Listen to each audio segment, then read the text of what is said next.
Hi everyone, Al the Psych here. Going to give a real quick little talk about transitional objects. Winnicott coined the phrase, if I remember correctly, in 1951. So a lot of information out there on transitional objects. You can look up Winnicott if you want to really delve into it.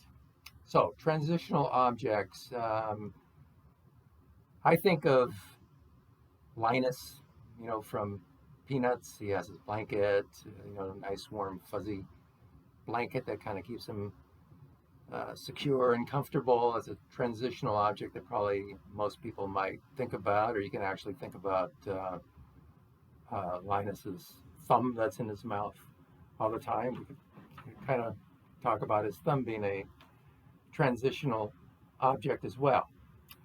Basically, what's going on here when we're talking about infants and transitional objects, or children and transitional objects, and we're really talking about um, the the infant starting to make an understanding between me and not me.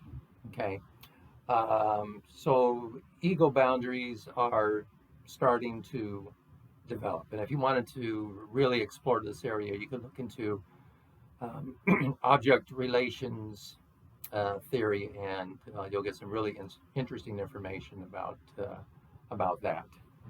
Um, Now, I mentioned that transitional objects came from Winnicott.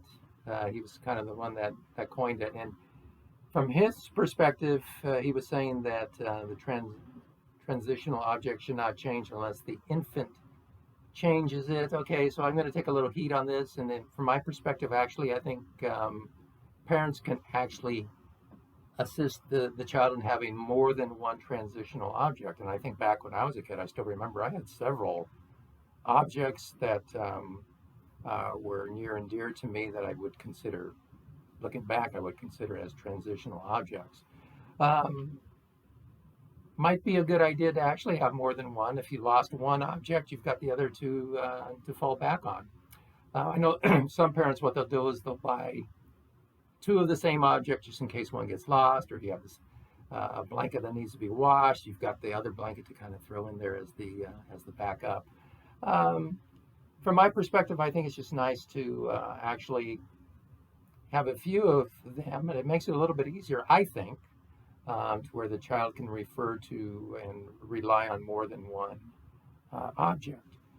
Um, but I'd be interested in your thoughts on that, especially parents. Um, how have you worked with your kids on that? And therapists, what do you think about it? Go ahead and put some comments there. Um, Now, the transitional object, it comforts the child, it soothes the child. It can kind of stand in for the object, the mother, probably in most cases. So it kind of just assists. A mom has to be gone for a while. So, oh, I got this comfortable, stuffed animal is kind of serving the same purpose. And then hopefully mom comes back, and then transitional object is put back on the shelf. That sort of scenario. Now,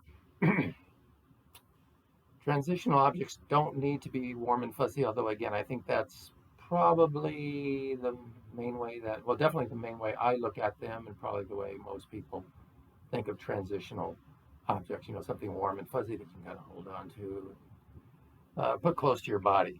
But I do remember decades ago when I was starting out as a school psychologist, I was working with one little boy. I don't even know if he was maybe in kindergarten or preschool, I can't remember. But he was having a difficult time sleeping. And I guess his father had just deployed out of the country. I was dealing with either his mother or his grandmother, and she was saying he was really having a hard time sleeping. And I'm a greenhorn school psychologist at this point in time. It was decades ago. And but I had just been in the class where we were dealing with transitional objects and how they can actually help. And I came up actually with the idea of a picture of Dad, and so what, again, either grandmother or mother did is she got a picture of him, put it on the child's nightstand at night, and luckily for the child and for me and the grandmother, I guess, it worked, and you felt comforted and soothed, and I guess it just kind of made things a little bit more understandable for him. He had something that's kind of a marker for Dad, and that worked out pretty well. Um, Now, shift gears a little bit. Transitional objects are not just for children. I was doing some reading on PubMed, I think it was, and there is some information about how bereaved mothers, say a mother has lost a child to SIDS, well, they will often keep a transitional object that the child had. And apparently this is pretty common. And from the information I gathered, um, the mothers actually would frequently revisit the item, I mean, like weekly, and even I think the study went for like look back for 3 years, and parents, mothers in particular, were still using that transitional object to just really kind of help in the bereavement process. And bereavement is a whole nother issue, but it's kind of a bittersweet sort of scenario when you're using that transitional object. And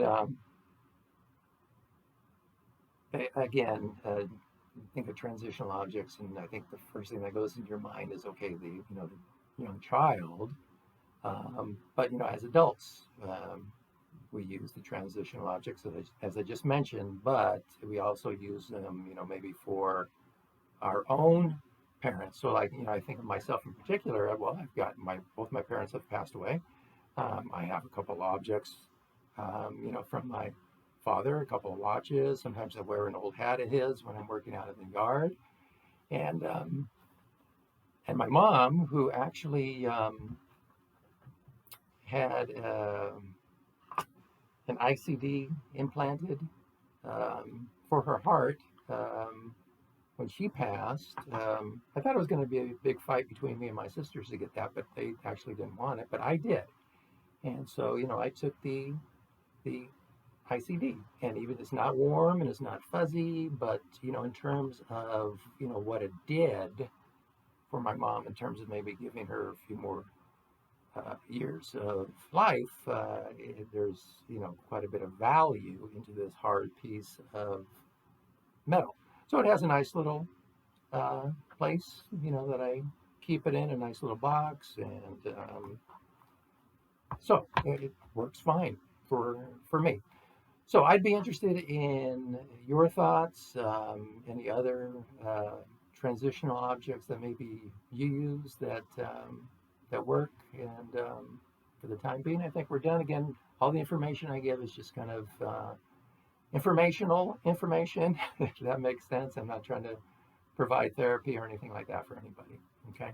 So till next time, so long.